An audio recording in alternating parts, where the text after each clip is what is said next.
Let's do it. Bing, bong. This is weird. This is weird. It's weird also. It's weird to be on the other side. I'm on the other side of it. In like the... Yeah, because the backgrounds and stuff, like, you're like, I've seen this. I've, like, gone through the wormhole. I'm, like, in the movie. What's some movie where somebody gets sucked into the thing? I don't know. I can't think of one. Yeah, like being sucked into the TV or something. Not only that, the seating situation is dynamite here. With yoga ball. I haven't sat on a yoga ball probably since 2011. Wow. That was a big initiative at the University of Texas. We were doing a lot of this. Yeah. If you wanted one, you could have a yoga ball. Well, of course, we all were like, yeah, let's get one. And then after like a couple weeks, you're like, that's a fun idea. Yeah. Like, get that core going. Now I'm tired after like walking around for like a one random day, and you're like, I want to sit back at my oh my god, I have to balance on a ball now. Yeah, I can't even like. Yeah, you can't even fucking like. Can't slouch any of that. Right. Really great for the bad back. Jersey. This is so weird. It's even weirder to like. I think when you said when we were at my place, like to see it like more of this, like all the computer shit, and then like look out the window, like could you really just space out here? See your work setup. Yeah. Dude, I like the monitor on top of the monitor. He's got a Tripmon setup. Yeah. Over there. Wow, that is a lot of work shit. I give it all up for a few more monitors. I love monitors. You can never give me too many screens. It's all right. Because you roll off the platform. Oh. All right. We're all right. The dangers of Bosa ball. Is that what it's called? Yeah, I think it's a Bosa ball. I think that's what an exercise ball is. Put it in the comments if you know what I'm talking about. It's a structure, but he's sitting on a big teal or seafoam ball to get core work while we record this episode. Live from Summerdale, it's Sunday morning. Does it work? I've confused my priorities. Isn't it supposed to come to me? Yes, this is how it's meant to be. Every little thing flashing on a screen. Yeah, we'll fix it. I don't even know how long this song is. That's right. This is the worst thing that happens for us. That's fine. We'll take it. Actually, do sounds work? Let's see. What in the hell is going on here? I'm going to assume that they're recording. What's our speaker set to? Oh. Default speakers, Samsung mic is our speakers. Yep. That's why. So let's go click on speakers. Is this one? Real tech. No, go to communications probably. That's a microphone too. It's definitely recording, you guys. Don't worry. Sure. This is definitely. This is all fun. Man, you are one pathetic loser. We'll fix it in post. We'll fix it in post. Yeah. As long as we don't have super terrible audio issues. Again, weird week. Well, so here we are in New Jersey. So this trip that's been planning for like, what, couple months now. Yeah. So Thursday day, we get a text. Number one, I didn't think I told you I was going. I went to the Wegmans like corporate headquarters in Rochester Thursday. We had like a meeting of like New York State store managers and HR people. Wow. For, like random stuff, just like priorities, all like upcoming, whatever. So when you get to any kind of like Wegmans corporate thing, they put you at a random table. So we went there in a van with like Syracuse people.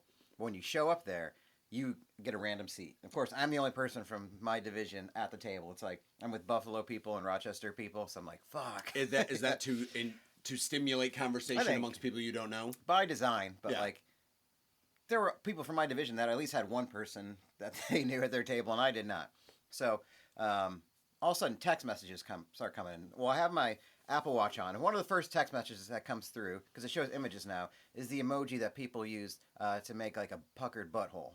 Just that red, the red explosion sort of puckered butthole. Mm-hmm. And of course, I'm at this table with nobody. I just look, and then my watch goes down, and then you just see, people can definitely see just a big pucker butthole. Like, I was like, oh, hello, this is a great welcome. And then I'm just like, boo, boo, boo, boo. So, big announcement from Bob. Gasp. Bob, the great sound quality critic of this podcast, that he was going to be Bob, Steve, who we talked about. So they were going to, I've driven with Bob before, and we talked about, the contest of who was going to have the better ride experience. Steve or Bob, and then Jay, who I met first time. So a bunch of us, like the winter meetings, post fantasy football winter meetings. Bob cannot come. Texts us. Sorry to bite the bullet on this one. He says his wife is sick, has the flu. Sends the test so you know it's real. Right. Yeah, literally. Like, we wouldn't have believed it. Yeah, it was like he was calling into work or school, Yeah. and like the professor's like, I'm gonna need the documentation. That's right. We need a doctor's note for this one. Yep. But it was a bummer. Also, I'm sitting in this meeting and it's like, fuck. I mean, it sucks for everybody involved because like he wanted to come obviously, but his wife's like incredibly like sick, like can't even get out of bed sick. Like obviously went to the doctor and tested for the flu, kind of sick, which is like that's pretty sick. That's pretty hardcore. Yeah. So we're like, oh, that sucks. And I was like, selfishly, I was like, that sucks because I was going to go home with Bob on Monday so we could watch the games on Sunday, but Steve has to come home Sunday, so I'm going to miss the games. Dude, I don't even want to go anymore at this point. What's the point? What's the point? Yeah. So we're here, yeah. Jay and I come in Friday. We're just hanging out. Casual game of Mario Party. That is not casual. Not casual at all. 20 turns, 3 hours of Mario Party. The length and the depression that came along with it, because it was not competitive after about turn number 7 of 20. Matt started pulling away, so Steve and I felt like this was more of a task or some sort of punishment. It was demoralizing. Right. It got far enough out of hand where it wasn't even like... There was no considerations to be made yeah, anymore. not even extra bonus stars, anymore. anything. Right. But sure enough, in that game, Bob shows up. The shock of the century. Didn't know. He drives 7 hours from Buffalo. Doesn't tell anybody he's showing up. Turns out his wife wasn't sick at all.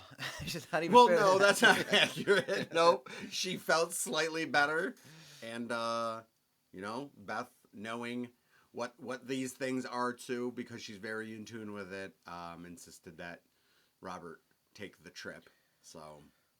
But so yeah, obviously she was feeling better enough to where Bob was able to go, so she could manage getting the kids to hockey practice and everything. But man, what a good wife, huh? Boy, He makes it go, but he didn't tell us, so it was a nice surprise, fun. Like never been on the receiving end of somebody showing up surprise. Right, a legit surprise where everyone was bummed that someone wasn't going to be able to show up, and then shows up. And I was like, because we were playing and he had his phone out like this, just looking at it, and Jeff just starts like, oh, fuck. Like, I thought there was a terrorist attack, the way you were looking at your phone. Like, the shock of it was like oh, fuck. I wish I could see what I looked like because of because I didn't feel it. Like, when you were like, oh my God, what's wrong? I'm like, what are you talking about? Like, I didn't feel that I was showing, like, I remember being like, what? But I didn't know it was more of like just a wide eye. Like, yeah, no, I didn't think it was more of like in my head. My emotions didn't express. They like hit that. the third tower. It was like that's how I was thinking in my head. But yeah, Bob shows up. Yeah. Man, it's been a fast weekend. I'm like, what have we done? The stuff we always do: play video games, play poker, drink, play poker, watch movies. Gamble. So pretty solid. And today's the main event. The football games are still coming up. And I still get a chance to judge Steve versus Bob in a contest of chauffeuring. I will say this. Steve, leader in the clubhouse. I mean, in my mind, I expected it was going to be Steve the whole time, so I thought he was going to win by default. But a couple things that Steve does while driving. Number one, text, right, you ready to go now, even though we agreed? Just, we're ready to go now? Okay. Like, cool. Good communication. I like the communication. Good pre-communication, about time, all that. Shows up, and what sucked when we were leaving is it was snowing pretty bad, so it was kind of slow going. But he's like, you know what? Let's just stop off in Homer, about 40 minutes away. We'll get a little snack, a little brekkie sandwich, and a little snack. We'll let the snow go by, decompress a little bit. Okay. And the snow did not go by. Okay. As for those of you familiar with driving in upstate New York, that's definitely a possibility that. Driving up to Homer, which for those of you that don't know, from Auburn to Homer, is about a 35-mile trip on state roads, but single lane, anywhere from 40 to 55-mile-an-hour zones that are very prone to crappy weather, drifting, and so it's a little bit stressful if there's snow going. And then Homer is where you jump onto the interstate. Because you have to cut through, going through the Finger Lakes. There's not like a lot of like main roads because it would be. Although we did talk about the idea of maybe they should just build a bridge over all the lakes. That'd be fun. Like that would be delightful. 100 feet over the lakes, just drive right over. I'm sure them. the costs would be very, very minimal. Yeah. So after the Bills Stadium is done being built, we'll run that one. We'll crunch the numbers. But we ended up getting out of the snow. Then it was clean. Then we had our sunglasses on. What a day! It turned a tale of 2 days. And that's when Steve came into his own. Was hitting like 90 on the interstate. Just fucking ripping just through. Casual 90. Hanging out in the left lane for the most part. Just shredding. So we made up time. We made up time. But good, solid, good balance of I'd say we were listening to some podcast stuff, episodes neither one of us had listened to. So good balance of conversation, but also just listening to the shows. So really great experience. Would recommend. So you were listening to this podcast with Steve? No, we did not. I would never. So I literally, I'm imagining Steve experiencing that and being like, this is like a DVD commentary. Like when DVDs first came out and you were always like, director's commentary, and you hear the thing playing, but the people are talking over it. I thought that was the experience you were giving Steve, like a once in a lifetime DVD commentary experience. But what podcast did you listen to? What did we listen to? Like a Dumb People Town, the little Sklar Brothers action. I think the We Might Be Drunk. Mark Norman, Sam Morril. With David Spade as a guest. I still don't know who Mark Norman is. So I mean, just it flew by. It really just flew by. And that's what you want. Yep. And then we were here, got right into. Wait, what's the first thing we did? Oh, Balatro. The Balatro tick continues. We got another recruit. So the Balatro is the game we keep talking about, the poker game that everybody's become addicted to. Steve hadn't played it yet, so we made him learn it. A game that would normally take like an hour, maybe 45 minutes, to just try to win a game took like 3 hours. Yeah. Just get him.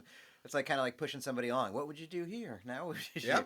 You got to learn by doing. Right. That's the only thing you can Here's do. 2 options, Steve, but we're going to let you pick which one. Like Matt and I, it's actually very interesting to play with another person because Matt would come up with thought processes that I don't normally approach. So I'm looking forward to instilling some of those strategies, but we would come with very different options. He's like, well, which do you think? It's like, nope, this is what you need to do. You're lucky you're even getting this. So, yeah, so I think, and luckily we actually together combined after many thoughts and considerations and movements, we actually won the first game that he played. So he got to taste the win, understand really how the game can be played, and I think we've ruined his life. I think we've successfully gotten him to be interested enough that he'll download Balatro and, waste time with that. And I feel like we've gone out of the house at least a decent amount. Like we're making efforts to, even though it's wintry, and we could have all the. I think we still could before the game. Yeah. I think that's happening. All right. Yeah. And because it's 3:00 game today, but we went out to eat at a restaurant, at like a beer restaurant, a tavern. That did happen. Yes, we did. Like one of those. What do you want to eat? I don't know. Pizza, a burger, or a sandwich. Like one of those places. Yep. So daytime, the barflies are already there at like 1:00, 1:30, like the regulars. On a Friday. Yeah. This is not the weekend yet, technically. Like this is on a Friday, so there were people drinking at the bar. And what I loved about this spot is I think we got to our server. Like we made him break a little bit because I think he was trying to be. He had the balance of like being sort of like cool guy bartender, but didn't want to like necessarily have fun with a few strangers, a few out of towners. But we got him to break. I don't remember, just stupid jokes, and we finally like got him to like soften up a little bit because it was the hot ham and that's right. Steve orders. Steve hot goes, beef. I'll have a hot beef and cheese, and I was like, yeah, but what do you want to eat, Steve? Yeah. Stupid joke, not a funny. I mean, it's one of those very low, very annoying. But the guy just like, okay, yeah, okay. These are these guys. He just. Well, and I think it's important because this is a situation where we sat at a high top in the bar area, but the bartender is our server. Oh. So because it's so slow, the bartender has to basically leave the bar with the five or six patrons at the bar, come around and see when we need stuff. So I think it was better that we said, no. We also want this to be an awkward experience, like, and make jokes and stuff. Yeah. So I think it lightened his load that he was like, all right, this is a pain, but whatever, I dig it. Also, Jeff just could not order to save his life. It was so could bad. not figure out what to drink. No. The guy had to come back. The guy like felt bad for me, and then he kind of started like poking at the situation. Like, jeez. Yeah. So, do you even know how to make an order? Are you ready? Yep. And that's when Jeff stole the show. So he played, what is it, the iTunes or TouchTunes? TouchTunes. Yeah. Played Creed's Higher. What's great about it is it did not play in our side of the bar, and he did not know that. So he's sending Creed's Higher to the other half of the restaurant. The side, you can barely hear it, but you just know it's cranking. You can hear. You're like, oh fuck. And again, and again, and again. Like, I think 4 times when we were in the restaurant. And then so we went across the parking lot after that. They got it back to back. Yeah. Then there was a couple songs. Then I played it a third time. And then as we were leaving the restaurant, I gave them a sweet kiss of another higher. Then we left the establishment. So we leave. We go to this spot across the strip mall. It's called Tunes, whatever. It's like a used, kind of cool, like used physical media store. We can talk about that, what we got from there in a second. But when we come back from the outside, this is how you keep them off the scent. One more Creed's Higher from out in the parking lot. As we drove by. Yeah. Hail Mary from the parking lot. Just out of nowhere. And even if they thought that it was you doing it, now they got to be like, what the fuck is going on? Who keeps doing this? So worth it. Because, it's like, probably when you work somewhere, I think most people know wherever they work at a restaurant or an office or a store, like, it kind of becomes white noise a little bit, the music. But then by that second time or third time, like, didn't they just play this song? By the third time, you're definitely like, what is happening right now? Because it's not even... Creed, I don't think, is even ironic anymore. It's just back. No, now it's a song that everybody's heard again. Right. And when you hear it 5 times, it's gonna be. I really want to go back there again at one point. Drop one. Yeah. Well, it makes me want to just go to other spots. Like I know I have touch tunes and just go from the outside, just launch it because they're gonna be looking inside. Who keeps playing Mambo Number 5? Nobody likes the song. But yeah, maybe a new segment for the podcast, we're thinking. They sell brown bag random DVDs and CDs at this tune store. So Steve bought both a pack of CDs mystery and DVDs. Bags. Yeah. Just labeled as mystery bags. So we did. It was fun. We did a little guessing game. Sometimes we just have fun with each other, not for the camera. Actually, mostly not for the camera. We just hang out and do stuff besides play games and gamble. But yeah, we all guessed, made a list of, like, I would say an earnest list of what we thought the DVDs, because you're trying to think. The music, we didn't know what we were gauging. I think the DVDs was definitely the pick. The music is, as we know, music can be, everything is on Yeah, it's CD. not even separated by genre. So there's no genres and stuff. So like we got like top 25 number 1 hits of Motown, 14 of those top 25. We only got 1 disc. We got a classical music disc, a Michael Bolton CD. Michael Bolton. Billy Joel was the... Billy Joel, River of Dreams was the final pick. Stud. Yeah. So it was like... Because I didn't know. Because I worked in a used media store before. So it's like, is this going to be straight trash that they were going to throw away, but they just put in? Or is it any of it usable, functional? So there was a couple functional ones, but... The DVDs, obviously, they come in. It looks like they're all brand new. Yeah. Like, none of us guessed right. It's very difficult to guess out of the turns out thousands turns out there's a lot of movies that were ever made. Yeah. But pretty legit. Like, if you have a DVD collection or want DVDs for your family camp, for example. Yep. For $3, it's a good way. So the big prize of the DVDs was probably National Treasure? Yeah. That was what a pull. Big pull. Just given the circumstances of how the podcast works and everything like that. I mean, what a pull. It was the first pull of the pack. I mean, to get a... Someone's going to steal the Declaration of Independence. To get a Nick Cage there was so absurd. Really set the bar. Really realized that at that pull, we realized that the DVDs were going to be the better situation than the CDs. Yeah, well, I don't even remember what else was in there. Yeah, I also wait, Elizabethtown? Oh yeah, Elizabethtown was in there. That's right. I saw that in the theater. The great romantic comedy of the mid 2000s. Man, there was about New Jersey. Yeah, I can't remember, but they were all notable movies. There was there wasn't a single movie that was like, oh, what the hell is this?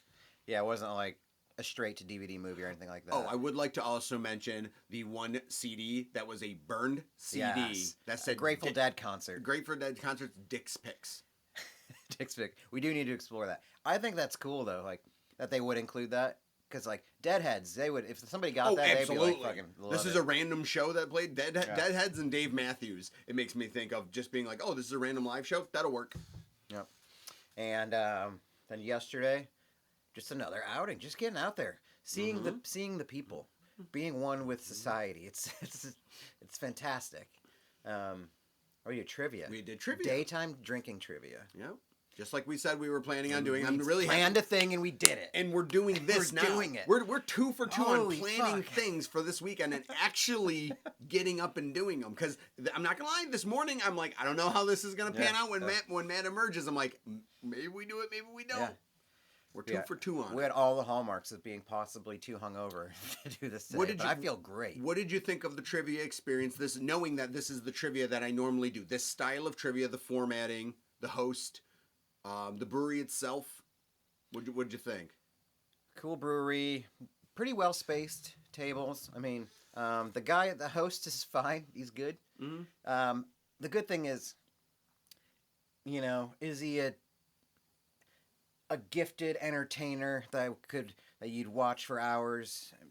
Deliver some kind of content or whatever stand. No, he's not. But he does what he does very well. Right. And the thing is, he knows.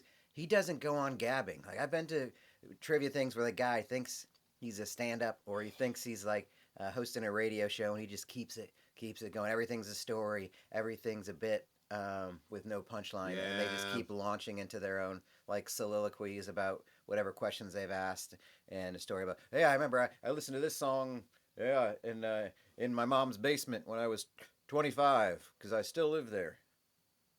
To this day I do. Get it? But no. I don't now, though. But I did. But anyways, next round's music round. Like one of those guys. Right. It's like, what is that? What are you talking about? Tons of guys like that. So well-balanced. Keeps the pace going. Mm-hmm. Good category. Challenge. Some pretty challenging questions. But it's 10 questions, 6 rounds. Good, big enough break. Re-asks all the questions. Good. Tony's good. We had a couple. You say the challenge part and like, it's the proper level of challenge, which is important. So that it's possible to sweep 10 question round, but you certainly feel like you crushed it if you could sweep a round. Like, so when you are able to do like, okay, I'm probably going to be able to get at least 5 questions, 7 questions. Okay. You did a good job. 8, 9, did a really good job.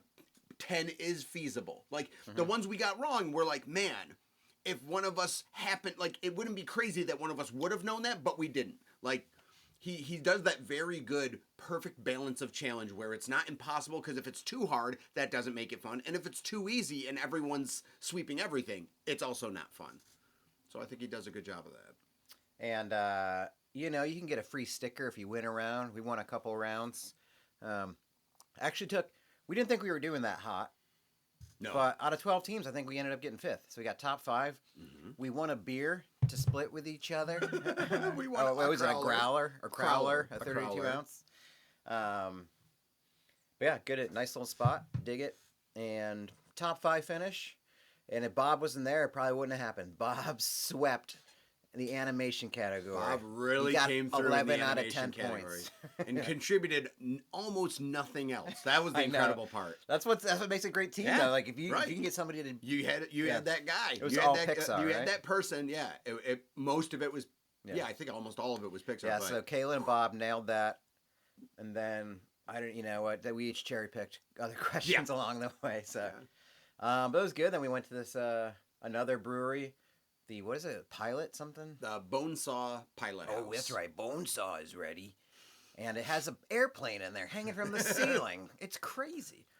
Cool spot. But the fascinating part was it's attached to a mall. Right. That seems like it's a functional mall. We talk about malls here all the time. And the fucking parking lot was packed. They're in front of JCPenney. It's not even the holiday season anymore. I know. It's not wild. even the holiday season anymore. It is a fully functioning mall. No empty spots. As far as like storefronts. But yeah, the Pilot House is interesting because, it's a legit brewery, a big brewery with the brew operations on site, and it's just, instead of going into the mall entrance, you go to the left and you go into a brewery instead.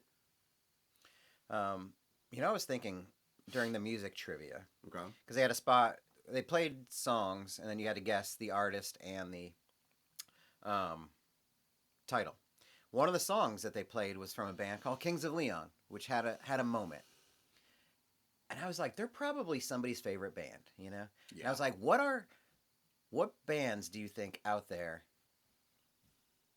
aren't considered like nobody would consider the most famous band or anything, but nobody thinks of as a favorite band type of band, but is somebody's favorite band. So, right. No one would ever qualify this as their favorite band, but everyone knows the band, but no one is the favorite. Yeah. Ooh. Because I think Kings of Leon qualifies, because a lot of people know them and are into them, but I've never heard somebody say, like, your favorite band is Kings of Leon. Right. But it is somebody's. Yeah. Who would you say is your favorite band? Well, Kings of Leon. Yeah. Never happens. Yeah. Like System of a Down. Like, it's somebody's favorite band, but people who are into rock rarely are like, oh, System of a Down. Even though it definitely is somebody's favorite band. I would say, in that vein, I would say Disturbed. It's Disturbed is a really good example where, and it's not even a negative against the band, because I think a lot of people that like hard rock and heavy metal, originally, when we heard Disturbed, when they came out our senior year of high school, to put it in perspective, I believe is when Down with the Sickness came out. Everyone's like, oh, the whole like, ooh, like everyone's like, this is gonna be a one and done. Yeah. But it turns out they actually did mature as a group, and they actually are really talented, and they have a very good catalog of music. But right, I've seen Disturbed twice in concert, and I don't know anyone that's said that they're their favorite band. People like them, but I don't.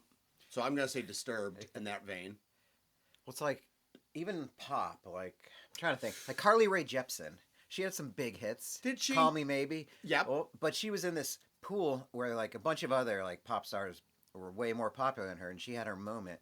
But is she somebody's favorite musician in ours? Of course she is. But I guess that's maybe not up to the I feel like she's too much one-hit wonder. Mm-hmm. I don't know anything. Maybe I've heard it, but I can't think of anything other than Call Me Maybe if you say Carly Rae Jepsen. Mm-hmm. I'm trying to think who else in pop music would be that. Well, I'm really bad at pop music in general. I think for like, if I'm going to like the 90s style and stuff, I think Gin Blossoms is that band. That's right. I don't think anyone is the biggest Gin Blossoms fan.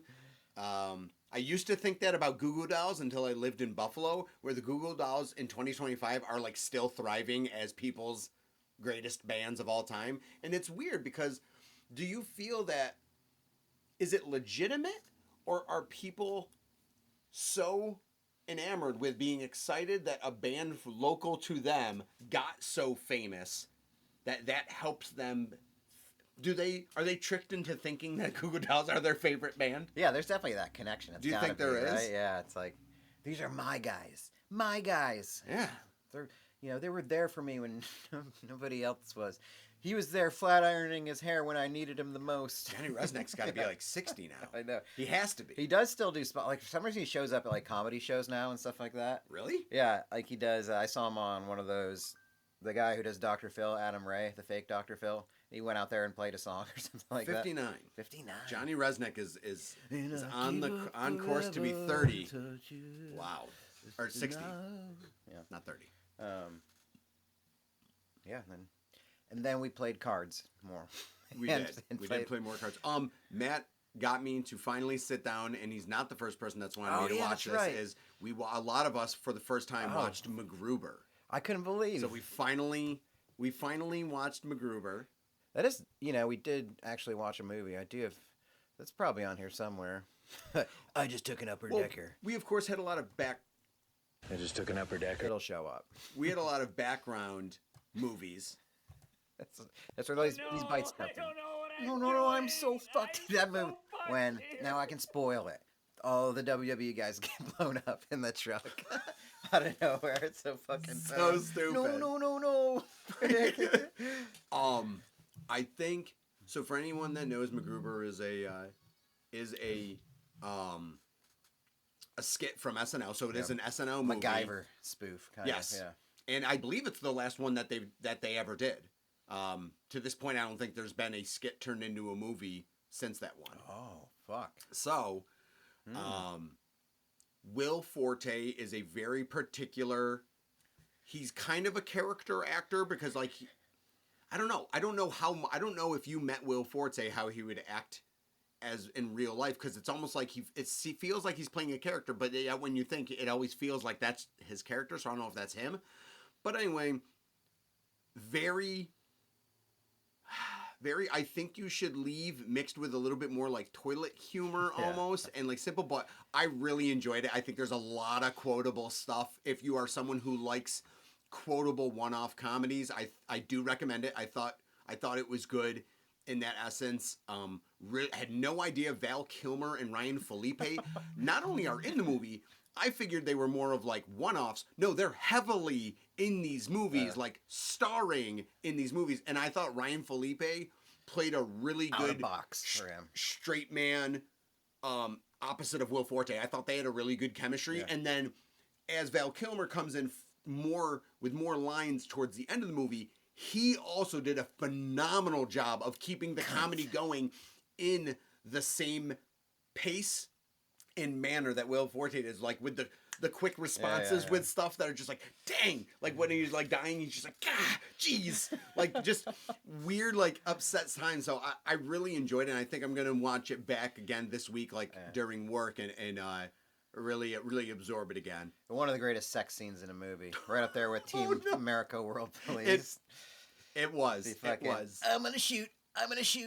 It's so good. It's so stupid because of course it's as like action movies would do. It's like, oh, here's a heated love scene, so it plays like background like 80s music, like in the essence of like a Michael Bolton or something like that. And then all of a sudden the music stops and you just hear Will Forte like the grossest, pathetically grunting, going like, and it's just, oh my god, it's so stupid and funny. Just like the way, I think we had talked about it one time where a girlfriend and I had recorded ourselves having sex and we watched it and it was like that. It's awful to watch. It's just the sounds you would never want to, it's when it's real, and it's not, fully produced pornog.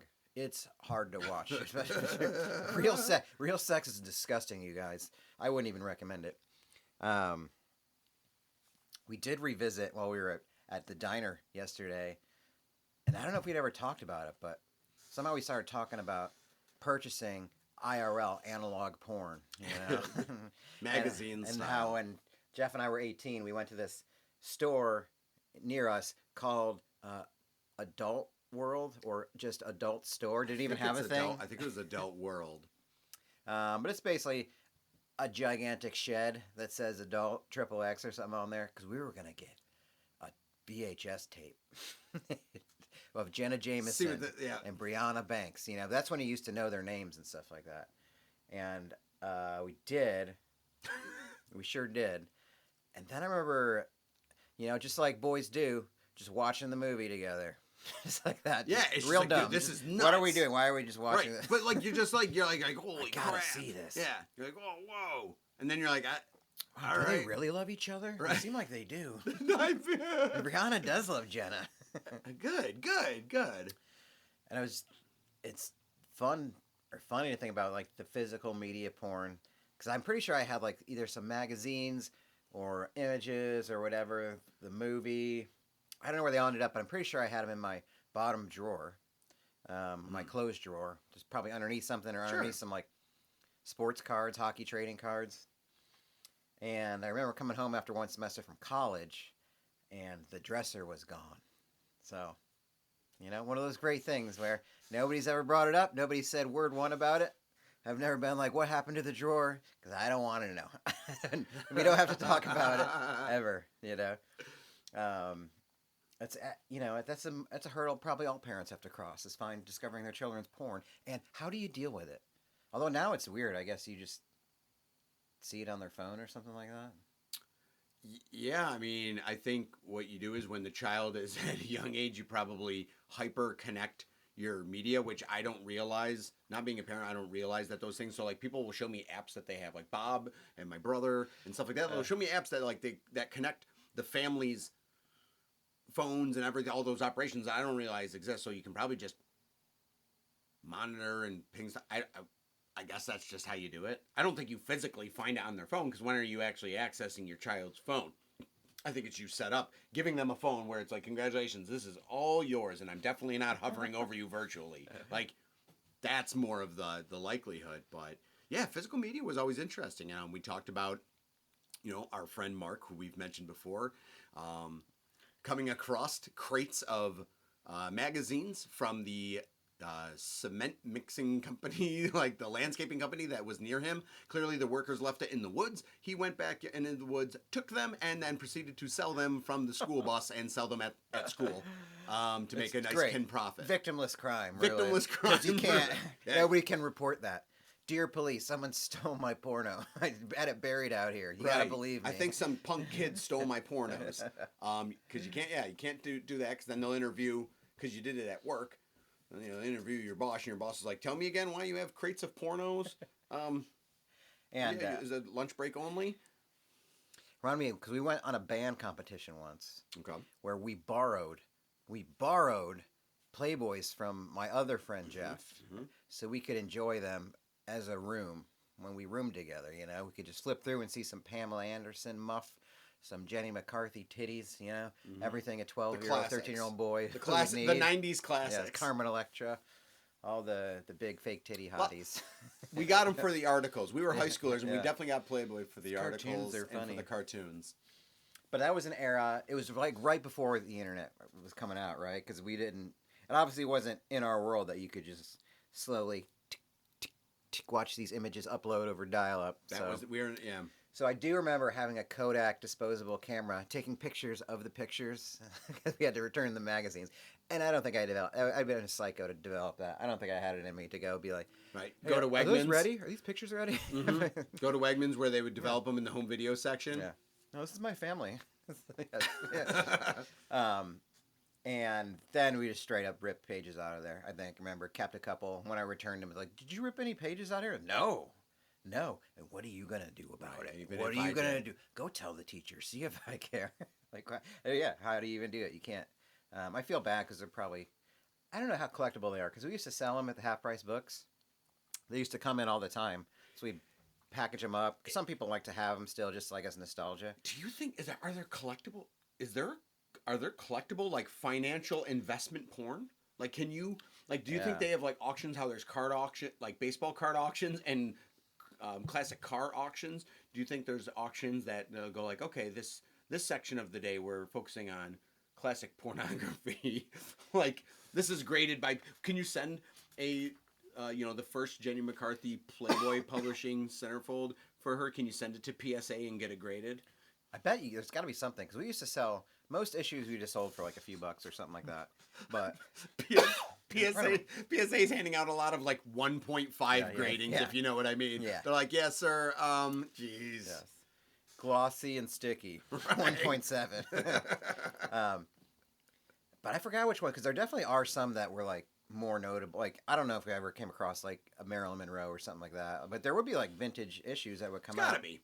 I think obviously the big name celebrity ones would be higher selling. I'm trying to think, because there were some that'd be pricier, and I don't know why. Probably just because it had like some celebrity. It's usually like the celebrity before they're famous.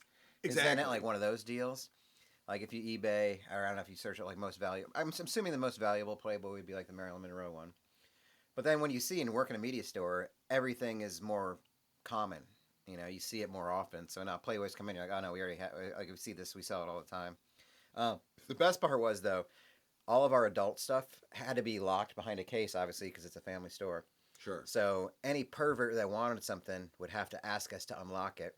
And because it was a locked case, if you were the one that fortunate enough to unlock it, you had to stand there with the person while they went through it and tried to look for what they wanted.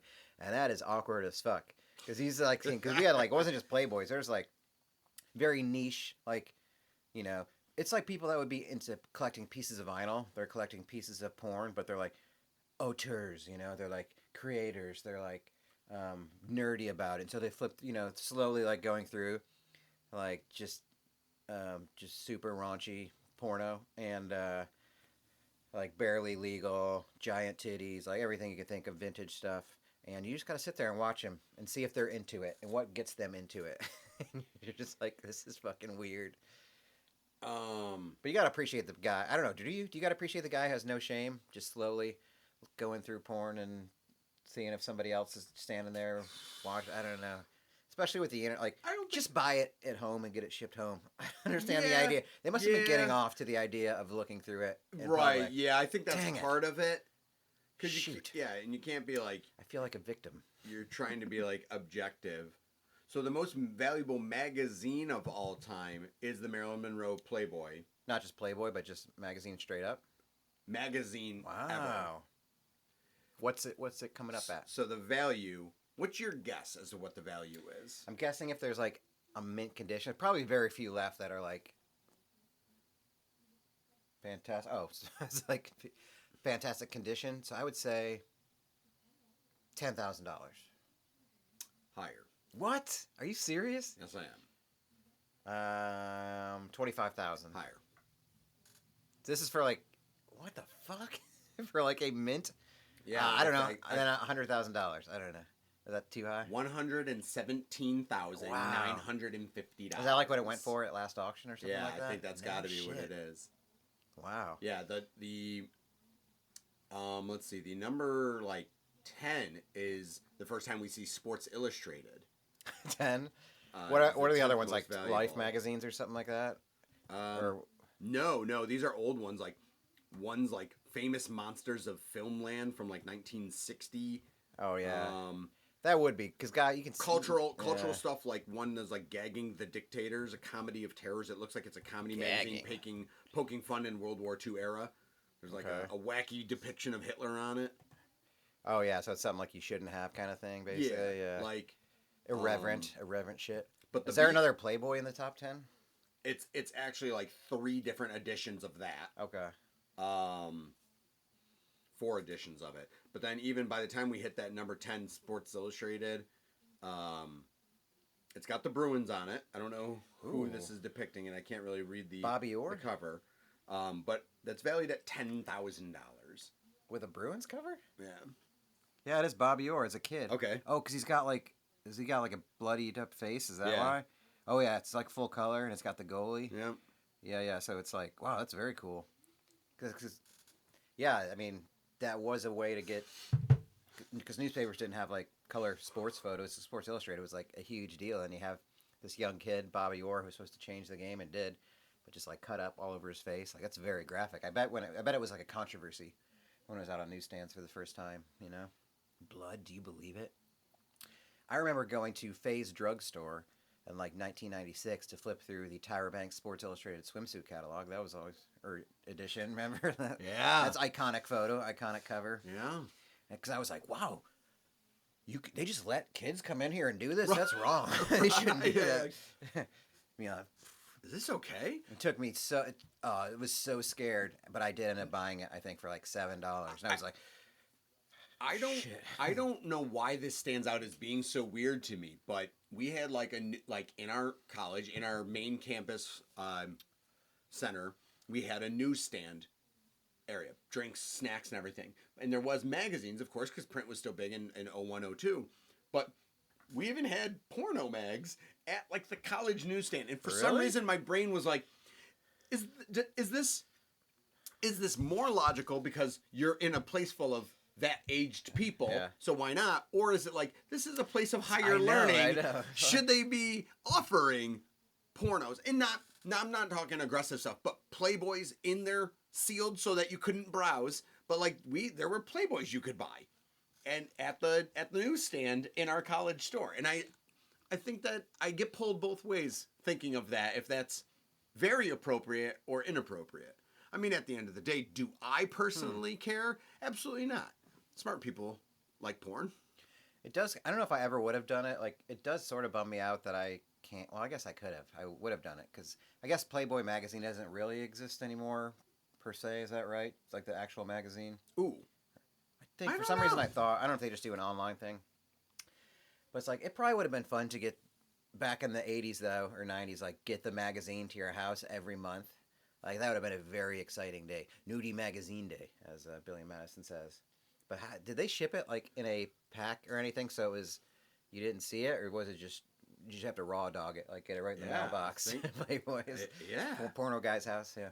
So it looks like Playboy stopped producing print in March of 2020, but they're going to bring back an annual print every year now. They decided to bring back, I think, an annual magazine. So maybe they do like an online thing, and maybe whoever is the best, the best spreads. Whoever has the best spreads gets to be in the. I'm not sure how you're using that term. I don't know either. The weird thing about the campus store is like not only is the transaction itself, because you're at the campus store, so you're gonna see like if it's a student cashing you out. Actually, yes, there was money you could use, so I bet you could use it on that. But there was some students. Like sometimes at our campus events, there's adults that come from the community, and then there's students. So there were students that definitely worked there. Imagine going up and buying a porno mag from someone, and then like it's the first day of the new semester, you buy the new porn off the stand, and then you find out the cashier who cashed you out sits next to you in your next class that afternoon. Like how amazing of an awkward situation would that be? That's called a meet cute.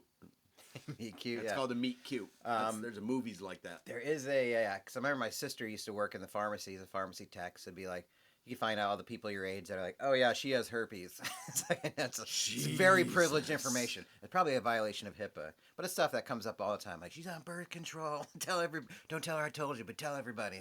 Jesus Christ, savage. Yeah, but hey, c'est la vie. That's how life works. Don't get herpes or pregnant. I think we could wrap it up there probably. We set a goal of having the shortest episode. We did. And I would like to hold to that because we have a very busy day filled with activities that we got to do. So important. These bets aren't going to make themselves and these beers aren't going to drink themselves. But that's why, I don't know. Something about we did it. Hey, we did a thing. Yep. I think it's awesome. We set our mind to it and we did it. And even Bob came and did it. He left his sick wife at home. I love how this makes it's like a victory story, but everyone's going to be like, well, that doesn't sound good. But she, it's, I think she's getting better every day. Every day, just a little bit. Just enough strength. This episode's dedicated to Beth. Yeah. The kids are latchkey kids this weekend. Right. We'll figure it out. And Bob's kid scored a goal this morning at hockey, but was he there for it? He sure was not. But he's here with us today. No, he did watch it on video. That's awesome. Based on science, awesome. That being said, he did watch it on video. He was able to commend him and give him accolades on a telephone call afterwards. Yeah, but yes, congratulations on the first goal. Yeah, for kids hockey, they can watch it on the internet now. Anyways, we digress and we mean to not. That's the aim of this show. So we'll continue our weekend and recap whatever else next weekend, and we'll just keep it going. Things are happening. Plus, I got a Boston trip to plan. Oh, quick question, because I was looking at one, but sure, I'm looking at tickets for the Bruins game, so I need one. Yep. I'll probably splurge a little bit. Okay. I'm debating. What do you think would be the better seat? Maybe assume that we're like 2 or 3 rows behind the glass. Either like one behind the Bruins bench, behind the players bench. I've never done that for a Bruins game. I think I was there when I lived in D.C. for like a Capitals game, and it was kind of cool. But now that I'm a fan of the Bruins, I could be like behind their bench and kind of, I don't know. It's sort of like whenever you go to a Monday Night Raw and you see like doing the commercial stuff, like the mats and all. Like it's cool to see the production of it. So if I was at a game, it'd be cool to see like the production of like the team, the strategies, or the coaches, and doing all the water boys, the equipment managers, all this shit to kind of see that. Or do I go like a couple rows behind where the Bruins shoot twice? Because then I would say the view isn't as good per se because you got to look the other side. But you could have those moments where if the Bruins score and they slam up against the glass and you're right there, like fucking going for it. Like that's true. I don't know which would you pick just right now in a vacuum. Both options. Man, I am not an end zone person, but for live hockey, having experienced live hockey and such, I think you do the shoot twice side because yes, you understand that for a period. You're going to be pissed because you're going to watch it on the screen. You're going to instinctively every time that they get the puck and have to go to the other end, you're getting at the screen. You are still watching the other team shoot twice, so you do get the Bruins goalie experience for one time. Yeah. As a goalie, you can appreciate being near the goalie. I think that's what you have to do. I think that is the other one. I think does sound really cool, and of course you do get a more full ice view of everything. But if you've never done the goalie side close up, I think that would be cool. If it was up against the glass, absolutely goalie side. The one I was looking at. The further you move the back, second row. The second row. The one I was looking at. Yeah. That's pretty sweet. Yeah. I would argue that would be the move to make, because the further you go back, I think you lose that, and you would be better off going bench. Because you're looking for a moment. Because the risk is the Bruins have a shit game, and they get outshot like 35-15, and they're rarely shooting on the goalie. And then, but if you can get that one moment, the highs of that moment of like a big goal or something right in front of you, and like they celebrate right in front of the glass there, that would be maybe better than being behind the bench. I don't know, unless there's a shootout and you get to see that, and they're like strategizing that. I don't know. We'll see. But a lot to think about. Anyways, we're digressing. So, as we do. We will do it again next time. See ya. Bye.